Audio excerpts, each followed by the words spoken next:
like, is there a glass ceiling when it comes to our potential, or how do you see those sort of the outer edges of our potential?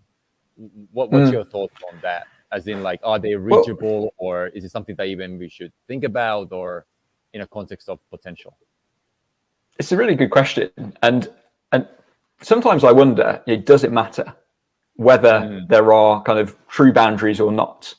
And the reason I say that is because the evidence seems very clear that when you're pursuing a goal, whatever that goal is, taking a process-focused approach is much more effective than an outcome-focused approach. So there was a great study done recently that actually integrated the results of all kinds of different studies that have compared the effects of using process goals, which focus on the things that you can control towards an outcome, versus an outcome approach where your goal is like a particular result or a podium position or whatever.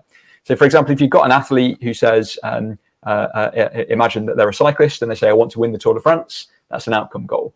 Whereas a process goal might be, I want to complete X number of training sessions, do this kind of altitude camp at this point, and complete this number of hours of training this year.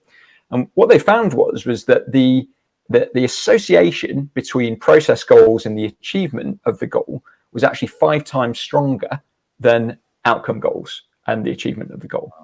And so really, and quite a robust finding. And there's also all kinds of other psychological evidence that supports that as well.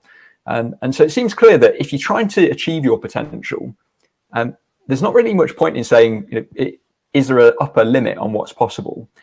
Really, what I'd encourage people to do, and what I try and do, is think about what is the most robust or likely process that I can follow that is going to point me in the direction of achieving that potential. And then what I'm going to do is just keep following that process, and we'll see where we get.